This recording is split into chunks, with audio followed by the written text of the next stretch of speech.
Why would a hardened rancher take one look at the woman he had ordered by mail and immediately regret ever sending that letter? The stage wheels had barely stopped turning when he saw her step down, and something in his chest went cold and hot at the same time. Half of Willow Bend stood frozen on the boardwalk, watching a man who never showed his feelings suddenly forget how to breathe. What was it about her that made him want to turn around and ride home alone?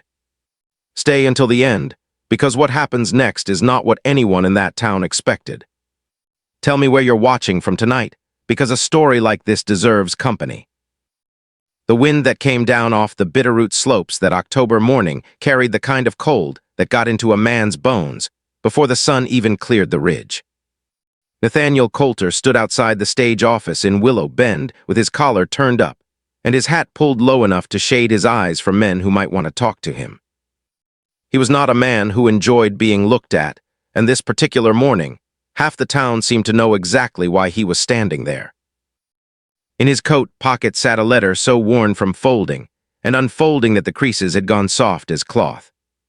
It came from a matchmaking agency out of Helena, the kind that arranged marriages for men too far from anywhere to meet a woman the ordinary way.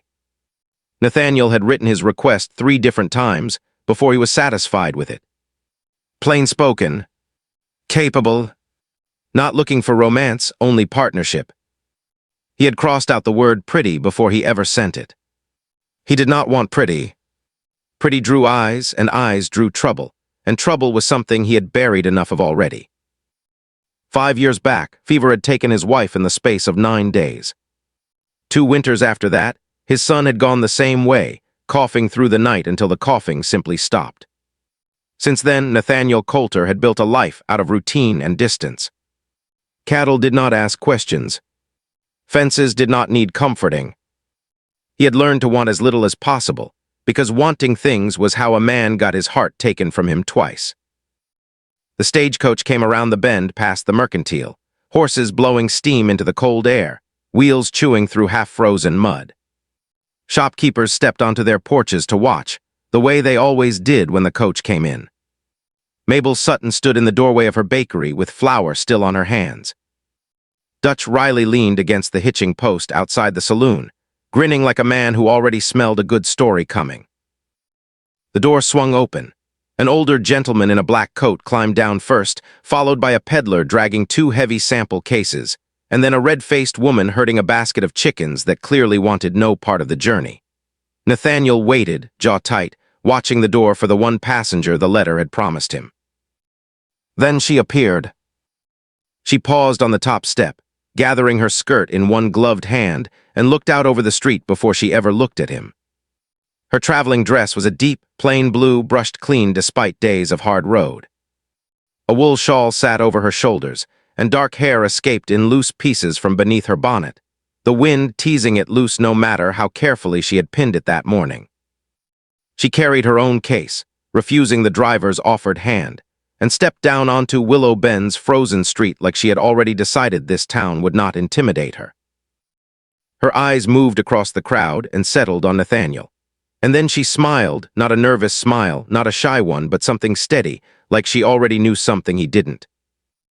Nathaniel felt every word he had rehearsed disappear at once. There must be some mistake, he thought, and did not realize he had said it aloud until she was close enough to hear it. Mr. Colter, I presume, her voice was calm, almost amused. Josephine Vance. For a moment neither of them moved, then Dutch Riley let out a laugh loud enough to carry down the street. Colter, looks like the agency sent you a bride fit for a senator, not a cattle ranch. A few men chuckled along with him. Mabel Sutton shook her head slowly from the bakery porch, murmuring something about the poor girl not lasting past the first hard frost. Josephine heard every word of it. She did not flinch and she did not answer them. Instead, she held out a folded envelope stamped with the agency's seal. I suspect they thought you might need proof. Nathaniel opened it. Every signature matched. Every stamp was in order. There was no mistake, no clerical error he could point to, nothing to explain away the fact that a plain man had asked for a plain wife and received a woman who made an entire street go quiet. I'm sorry, he said finally. For what exactly? I wasn't expecting. You weren't expecting me. She finished the sentence for him, gently the way a person finishes a sentence for someone who is drowning in it. There was no sting in her voice, only understanding. "No," Nathaniel admitted. "I wasn't." She studied him a moment longer, then nodded once, as if she had decided something and did not intend to revisit it. "Then perhaps we had better get acquainted, Mr. Colter, before the whole street finishes deciding my future for me." He loaded her case into the wagon while half of Willow Bend still watched from doorways and hitching posts. As he climbed up onto the seat beside her, he caught sight of Josephine adjusting her gloves, her gaze already drifting west toward the mountains, where fresh snow caught the early light. She did not look back at the town that had just laughed at her. They rode in silence for the better part of an hour, nothing between them but the creak of harness leather, the steady fall of hooves against frozen road, and a cold wind that filled the space neither of them yet knew how to fill with words. Finally Nathaniel spoke. "Ranch is another 8 miles out. Small house, 2 rooms and a kitchen built onto the side of it. Roof holds fine except when the wind comes hard out of the northwest. And when it does, I put a bucket under it." She laughed, quiet and real, and it caught him off guard enough that he almost smiled back. He told her the rest plainly, the way he told her everything without dressing it up. Long winters, no hired help, cattle that broke fences at the worst possible hour, a doctor in town who came only when the roads allowed it, which in a bad winter could mean not at all.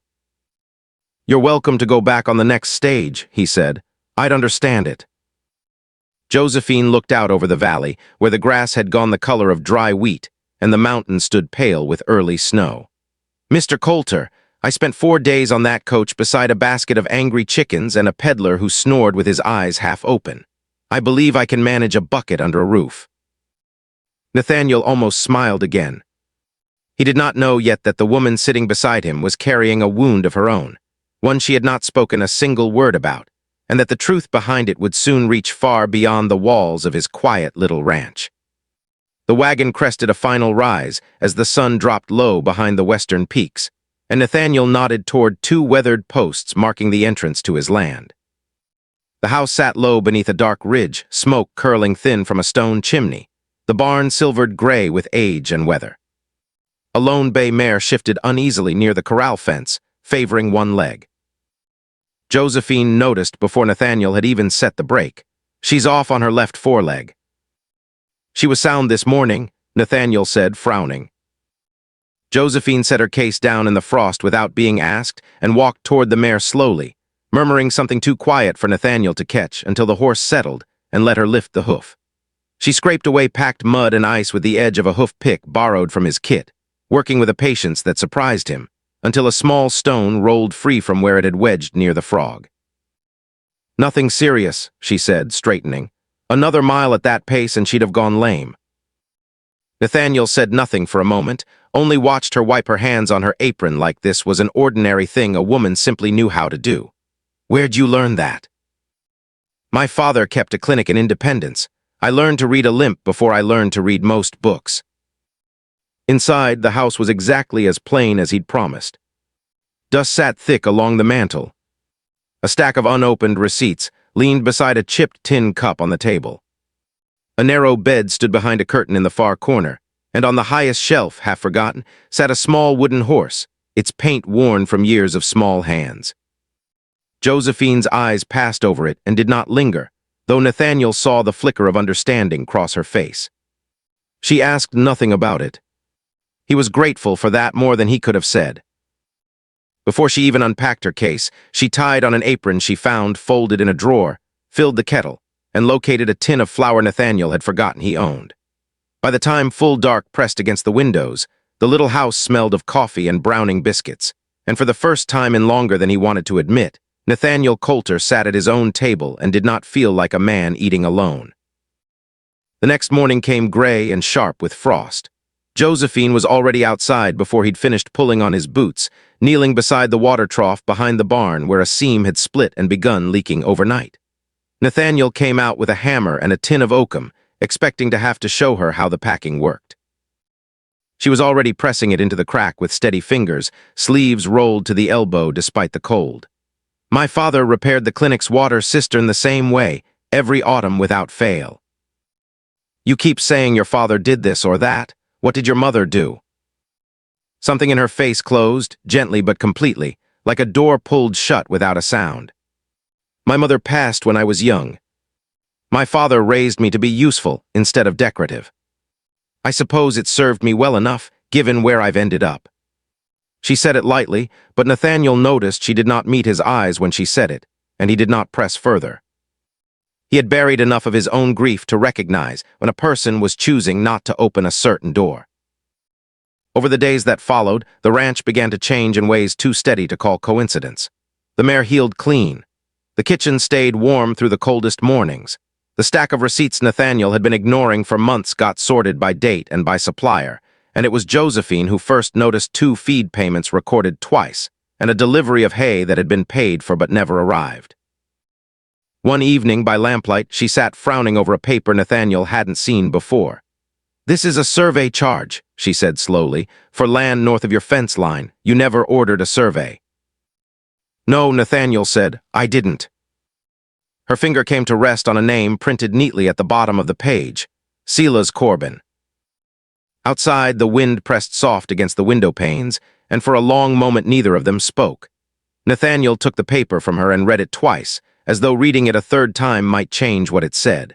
When he looked up, Josephine was watching him with an expression he hadn't seen on her before, something sharper than curiosity. "You know that name?" he said. "I know men like him." She did not elaborate, and Nathaniel did not ask, though the silence between them no longer felt uncertain the way it had on the road from town. For the first time since she'd stepped off that stage, it felt like something they were carrying together. If a quiet kindness has ever changed the direction of your own life, I'd love to hear about it in the comments, because stories like this one remind me how often the smallest acts of trust turn out to matter the most. Before sunrise the next morning, Nathaniel saddled 2 horses while frost still clung to the corral rails, and their breath hung white in the dark. They rode north along a wagon trail cut through sagebrush and low pine toward the spread belonging to Otis Bramwell, an old rancher who'd worked that land since before Willow Bend had a proper name. Otis met them in his barn doorway, a pitchfork resting easy in one hand. "Lost 7 head back in September," he said.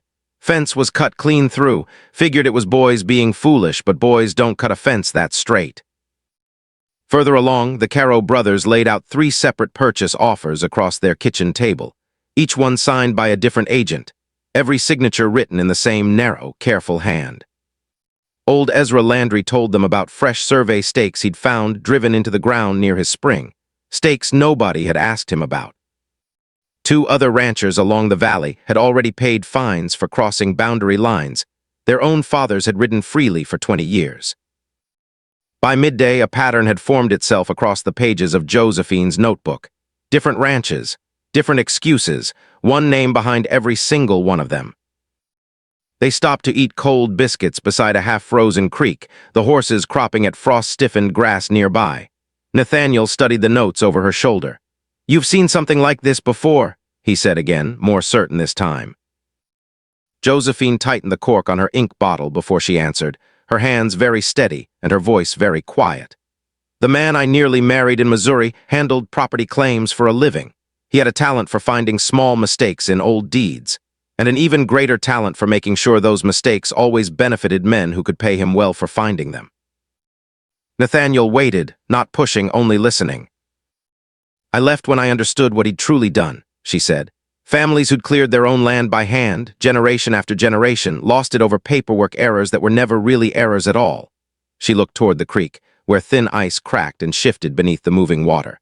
"I told myself I was leaving Missouri behind. I didn't realize I was riding straight toward the very same kind of trouble." Nathaniel didn't reach for her hand, not yet. He only shifted his coat across the frozen rock between them, so the wind coming down off the ridge would not cut so sharply against her side. It was a small thing. It was, perhaps, exactly the kind of thing neither of them had words ready for.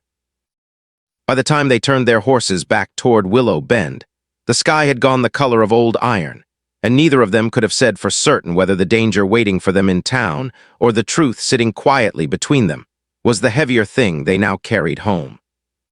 Word of their ride north had somehow beaten them back to town, the way gossip in a small place always seemed to travel faster than any horse. when Nathaniel and Josephine stepped into Sutton's bakery to warm themselves before the last stretch home. Dutch Riley was already there, leaning against the counter with a coffee cup cradled in both hands like he'd been waiting for an audience. "Miss Vance has been telling ranchers up and down this valley she knows territorial land law," Dutch said, loud enough for the whole room to hear.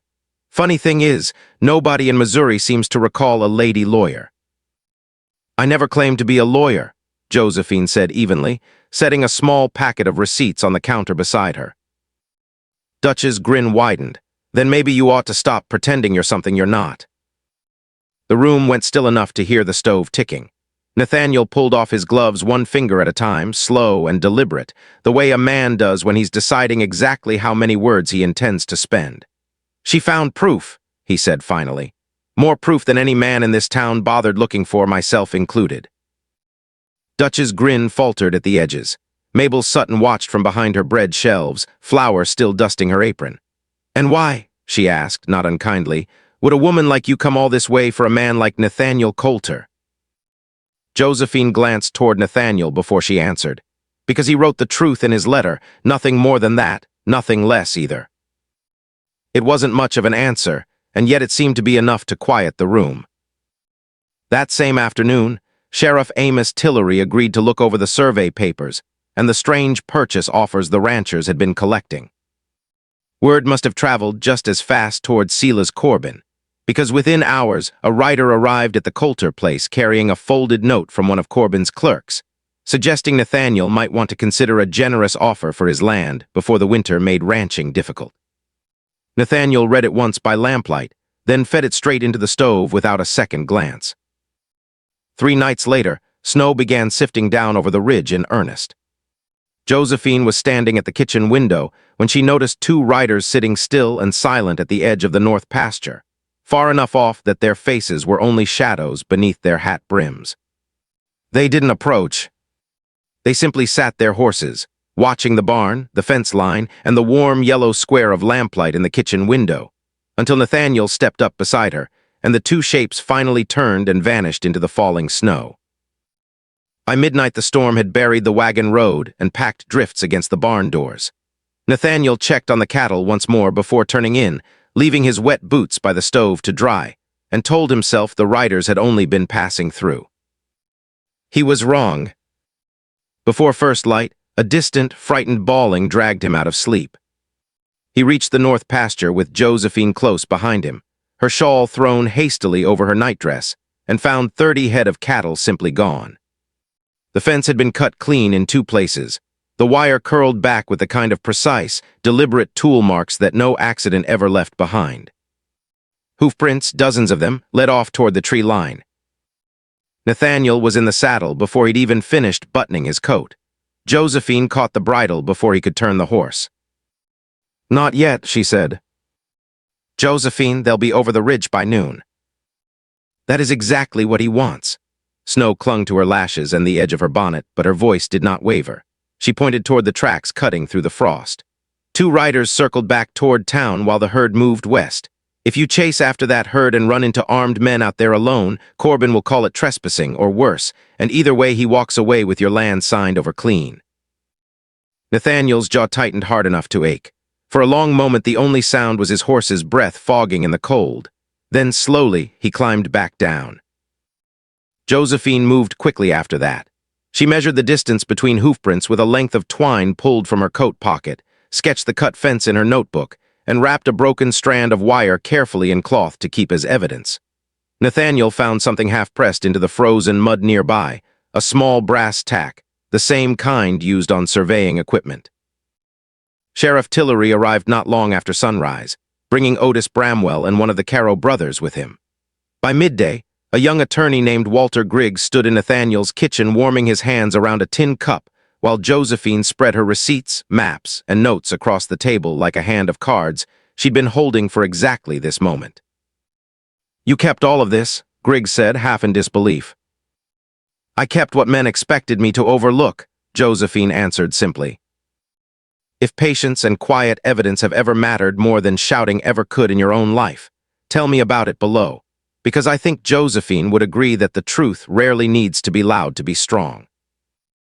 Near dusk, a soft knock came at the back door, 3 careful taps. A young ranch hand named Dale Rurk stood outside with his hat twisted in both hands, snow melting on his shoulders. He'd worked for Silas Corbin since early spring.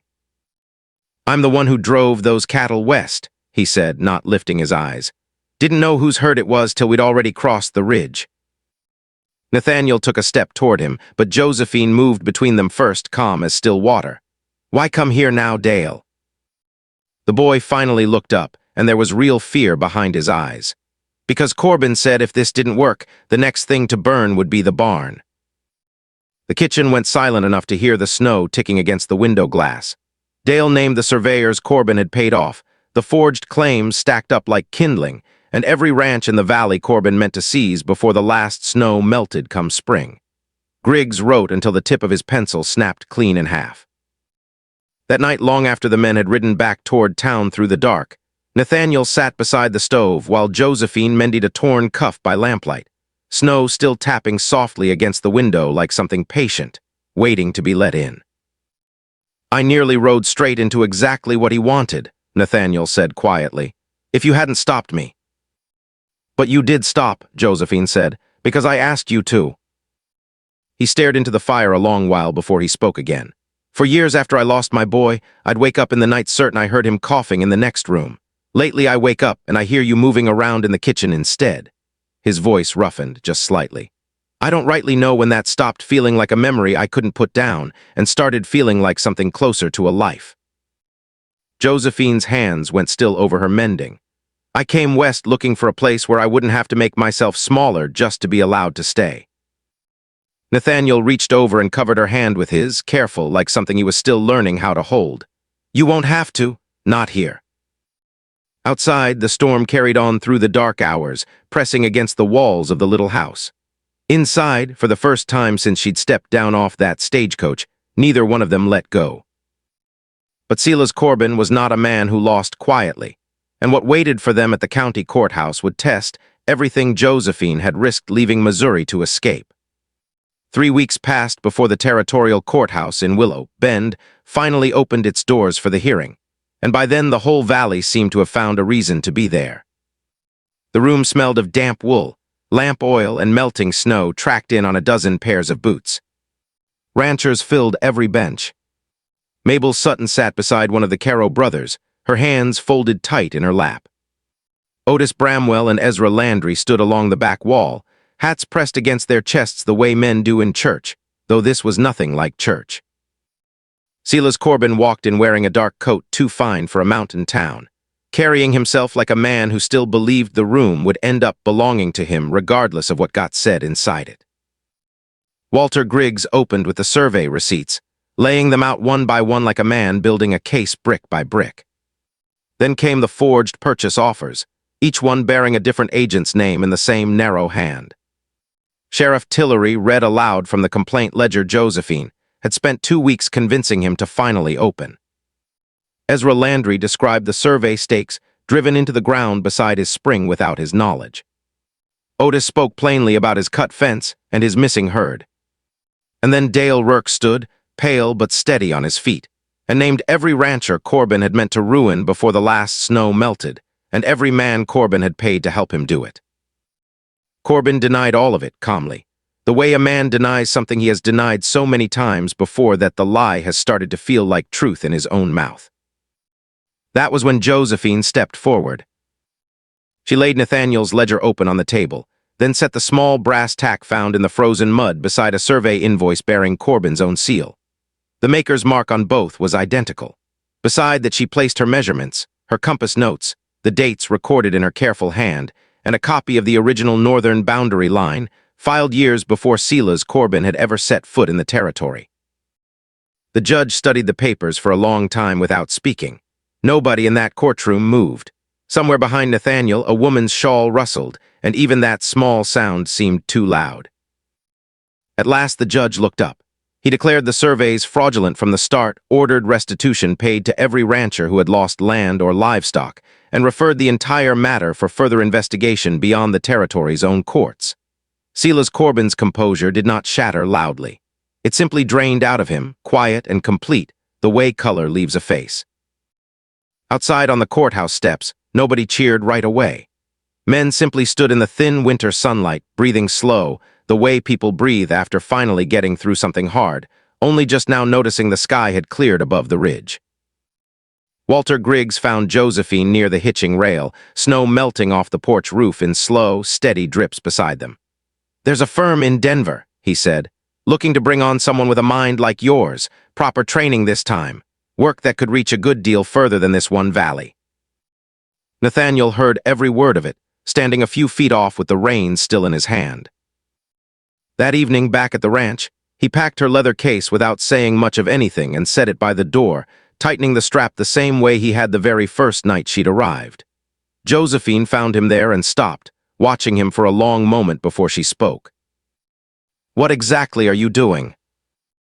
"Making it easier," Nathaniel said, not quite meeting her eyes. "For you." "Easier how?" "You deserve more than 2 rooms and a leaking roof, Josephine. More than a man who spent 5 years forgetting how to live before you ever stepped off that stage."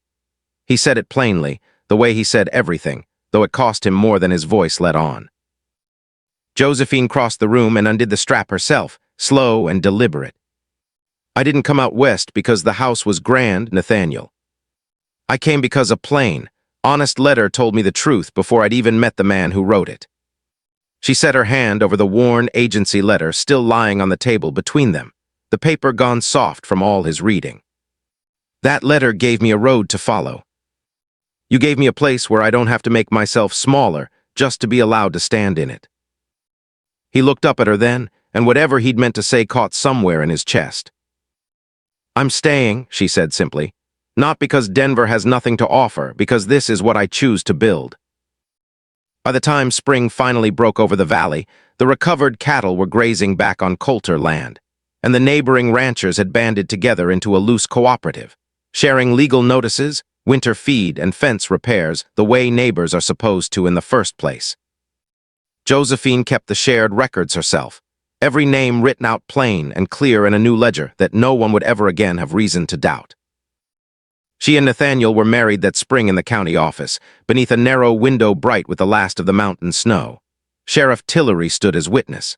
Mabel Sutton brought a small spice cake she'd been saving flour for all winter. Dale Rourke stood near the door in a borrowed coat, hat in hand, looking, for the first time since anyone in Willow Bend had known him, entirely at peace. On the ride home that afternoon, Josephine's gloved hand rested lightly beside Nathaniel's on the wagon seat, and he glanced over at her the way a man looks at something he still can't quite believe belongs to him. "There must be some mistake," he said softly, echoing the very words he'd whispered the day she stepped off that stagecoach. Josephine leaned into his shoulder, smiling in that same steady way she had from the very first moment. "Still think so?" He shook his head slowly, watching the road unwind ahead of them, white and quiet through the valley. "No," he said, "I think somebody finally got something exactly right." Behind them, Willow Bend sat small and peaceful beneath the last of the winter light, and ahead of them, the road home stretched open and clear, the way it hadn't in a very long time. Sometimes the thing we spend years bracing ourselves against turns out to be the very thing that saves us. Nathaniel asked for plain because he thought plain meant safe, and safe meant he'd never have to grieve again. What arrived instead was a woman carrying her own quiet wounds, who understood exactly what it cost to trust someone after being let down before. Neither of them found comfort waiting on the doorstep. They built it together, one mended fence, one shared truth, one cold morning at a time, until it simply became the life neither of them had thought to ask for. Maybe that's the real lesson tucked inside a story like this one. Healing rarely arrives all at once, and it almost never looks the way we imagined it would. More often, it looks like someone choosing to stay through another hard winter, another broken fence, another quiet cup of coffee shared before the sun comes up, until one ordinary day you look around and realize that's what love actually was all along. If this story stirred something in you, or if you've ever been handed a second chance you never thought to expect, I'd truly love to hear about it in the comments below.